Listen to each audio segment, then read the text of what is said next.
Growing up in the northeastern countryside of Brazil, I always thought of the sugarcane fields as both a source of life and something unknowable. They stretched out endlessly in every direction, a sea of green stalks that swayed hypnotically in the wind. They were our livelihood, sure, but also the setting for whispered stories, ones that made the fields feel less like a part of the land and more like something alive. Our village was small, just a collection of homes and a single chapel surrounded by farmland. My father worked the sugarcane harvest his whole life, just like his father before him, and every year he reminded me how dangerous the fields could be. "Don't wander in there," he'd warn, especially at night. As a kid, I didn't understand the fear in his voice. I thought it was about getting lost, about how the rows of sugarcane all looked the same. But the older I got, the more I realized there was something else. There were too many stories of workers who went missing during harvest, of shadows moving where no one should be.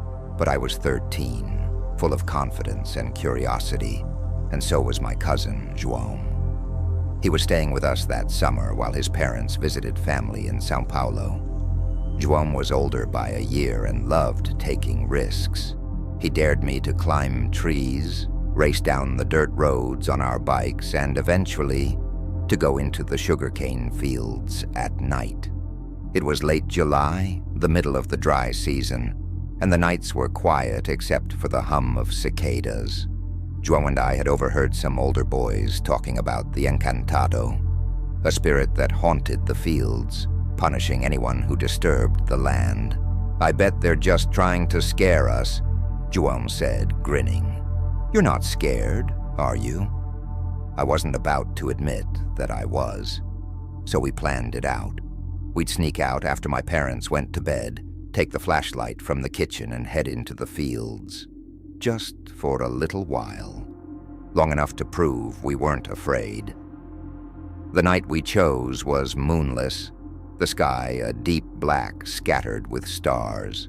We slipped out of the house and into the warm night air. The fields loomed ahead of us, the tall stalks of sugarcane rustling softly in the breeze. "See? Nothing to it," João said, as we stepped into the rows. At first it was almost fun. The flashlight cast long shadows across the ground, and the cool air was a relief after the heat of the day. João joked about catching the Encantado and selling it to tourists, his laughter breaking the stillness. But the further we went, the quieter it got. The wind seemed to stop, and the rustling of the stalks faded until the only sound was our footsteps crunching on the dry leaves. I felt the hair on the back of my neck stand up. "Maybe we should head back," I said. João rolled his eyes. "We haven't even gone that far." But he didn't sound as confident as he had earlier. He kept glancing over his shoulder, his movements tense. Then we heard it, a low rustling sound, different from the wind. It was deliberate, coming from somewhere to our left. "Did you hear that?" I whispered. João nodded, his face pale in the dim light. "Probably just an animal." But it didn't sound like an animal. It sounded like footsteps, slow and heavy, crunching the dry cane underfoot. We froze, listening. The sound moved closer, then stopped. The silence that followed was worse than the noise. It was so complete, so oppressive, that I could hear my own heartbeat. Then, from the corner of my eye, I saw it, a shadow, darker than the night around it, standing just beyond the reach of our flashlight. "Who's there?" João called out, his voice trembling. The shadow didn't move. It just stood there, shapeless and menacing. João grabbed my arm. "Let's go." We turned and ran, crashing through the stalks. The flashlight bounced wildly, its beam slicing through the darkness, but no matter how fast we ran, the shadow was always just ahead of us. It didn't follow us like a person would. It moved unnaturally, sliding and twisting as if it were a part of the darkness itself.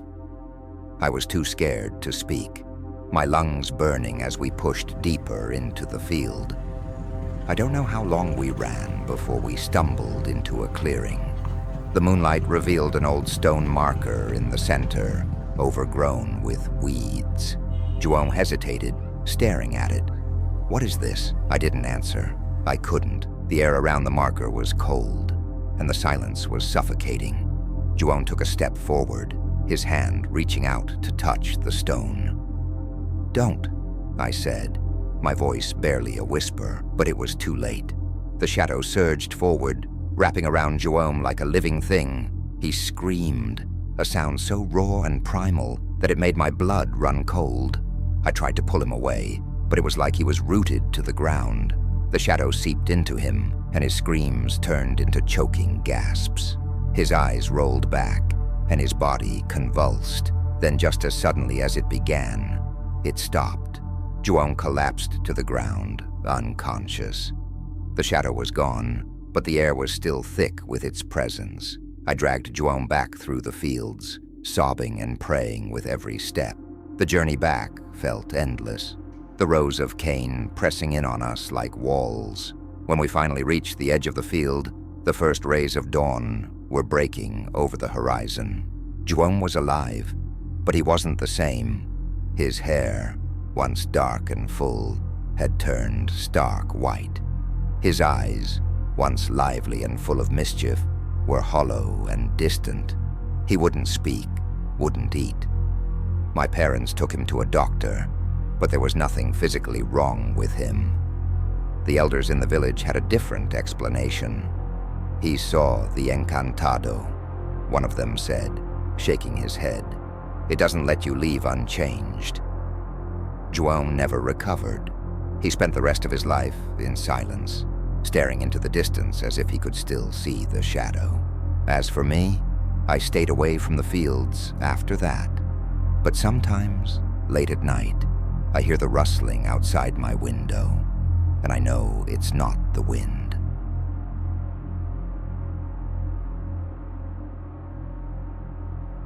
Growing up in a small town nestled in the hills of São Paulo, life was simple. The town was known for its colonial architecture and vibrant festivals, but like many old places, it also carried its share of dark stories. One of those stories revolved around the house my parents rented when I was a teenager. It was a large, two-story colonial-style home with faded blue shutters and wooden floors that creaked with every step. My mother loved it. She said it had character. My father liked the price. Cheap, almost suspiciously so. The attic was the only part of the house I hated. The single window up there was cracked, letting in a draft that made the whole house feel colder. I didn't think much about it until one night when I heard a noise. It started about a week after we moved in. I was lying in bed, the stillness of the house wrapping around me like a blanket, when I heard a faint tapping. It was rhythmic, deliberate, like someone knocking softly on wood. I told myself it was just the wind rattling the attic window. But the next night, the tapping came again. This time, it was louder. "Did you hear that?" I asked my younger sister, Clara, whose room was next to mine. "Hear what?" she said, half asleep. The next morning, I mentioned it to my parents. My father brushed it off as the house settling, but my mother looked uneasy. She muttered something about old houses holding memories. That night, the tapping turned into footsteps, soft, shuffling steps, as if someone was pacing back and forth. I couldn't sleep. My heart raced as I stared at the ceiling, listening to the faint creak of floorboards above me. I finally decided to check it out, more out of frustration than bravery. I grabbed a flashlight and climbed the narrow staircase to the attic. The door at the top was old, its paint peeling, and it groaned loudly as I pushed it open. The attic smelled of mildew and dust, the air thick and damp. The beam of my flashlight swept across old furniture, trunks, and boxes. Nothing unusual. No animals. No intruders. But just as I turned to leave, the light caught something scratched into the wooden floor. Kneeling down, I saw words etched deep into the planks. "No, Saya. Él está aquí. Don't leave. He's here." My stomach turned. I backed away, my breath quickening, and nearly tripped over an old rocking chair. It swayed slightly as if it had been nudged. The next day, I told Clara about the scratches in the floor. She laughed nervously, but I could tell she was scared. "Maybe it's just someone's idea of a prank," she said. But that didn't explain what happened next. That evening, we were sitting in the living room when Clara suddenly gasped. "Did you see that?" "See what?" my mother asked. Clara pointed to the staircase leading up to the attic. There was a boy standing right there. My father went to check, grumbling about kids and their imaginations, but found nothing. Clara refused to sleep alone that night, and honestly, I didn't blame her. The boy started appearing more frequently after that. Clara saw him first, always standing at the bottom of the attic stairs, his face pale and his eyes dark. But soon, I started seeing him too. He never moved, never spoke. He just stood there, watching. One night I woke up to the sound of soft crying. It wasn't coming from Clara's room. It was coming from upstairs. I grabbed the flashlight again, my hands shaking as I climbed the attic stairs. The crying grew louder, more desperate, and when I reached the top, I saw him. He was sitting on the floor, his back to me, his shoulders shaking as he sobbed. "Hey," I whispered, my voice cracking. "Who are you?" The crying stopped. Slowly he turned to face me. His face was gaunt, his skin so pale it was almost translucent, and his eyes were empty, black voids that seemed to pull me in. I stumbled back, dropping the flashlight. When I looked up again, he was gone. After that, things escalated. The boy didn't just stand at the bottom of the stairs anymore. He started appearing in my room, his shadowy figure lingering in the corners. Objects moved on their own, a chair would be in a different spot, or a book would fall off the shelf for no reason. The next day, my mother decided to ask the neighbors about the house. An elderly woman, Dona Maria, told us the story. Decades ago, a boy named Rafael had lived in the house.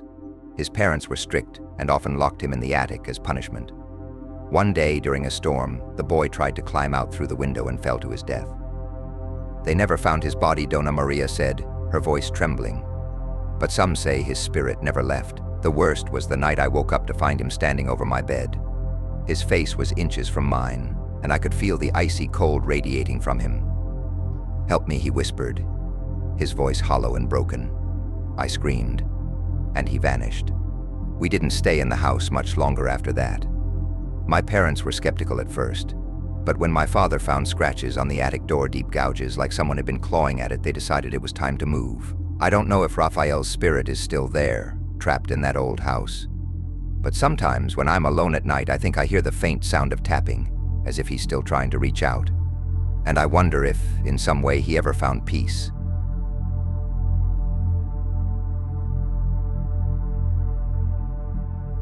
The Rio Paraiba do sell snakes through the heart of the state, its waters calm and deceptively inviting.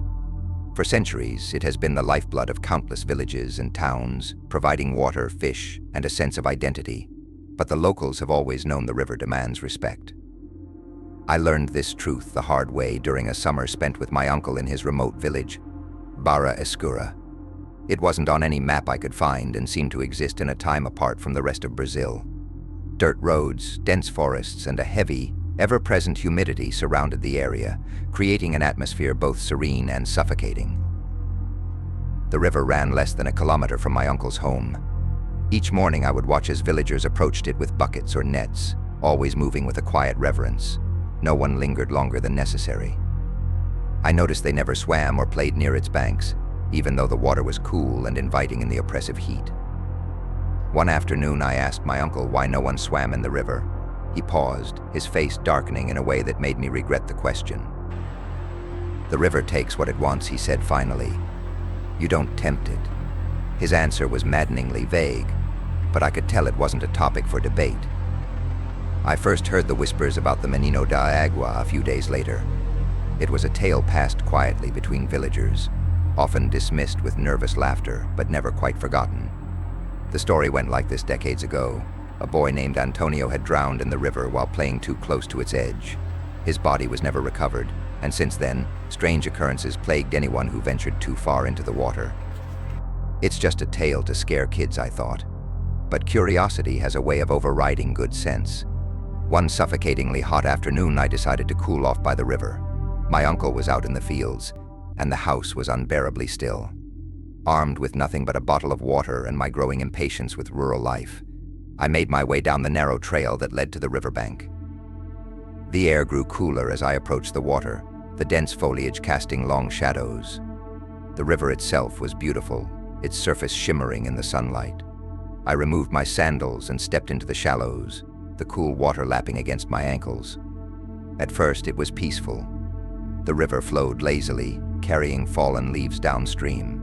But as I waded in deeper, the air seemed to change. It grew heavy, almost suffocating, and the forest around me fell unnervingly silent. Even the birds had stopped chirping.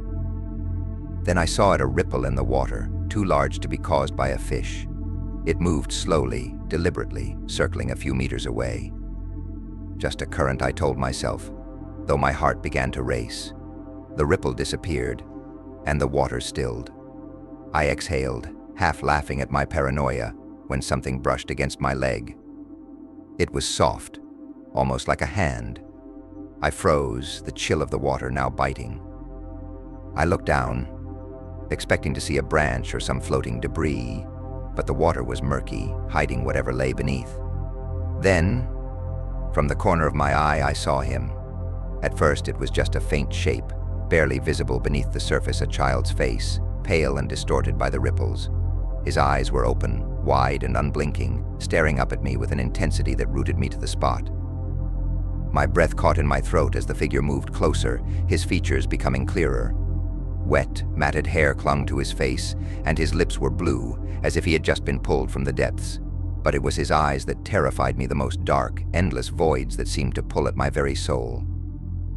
I stumbled backward, nearly falling as I scrambled to the shore. But the boy didn't disappear. He surfaced slowly, water streaming from his gaunt frame. His mouth opened, and though no sound came, I could feel his voice inside my head, a whisper of sorrow and anger, a wordless plea that chilled me to my core. The water around him began to churn violently, pulling at my legs even as I stood on solid ground. I turned and ran, the forest blurring around me.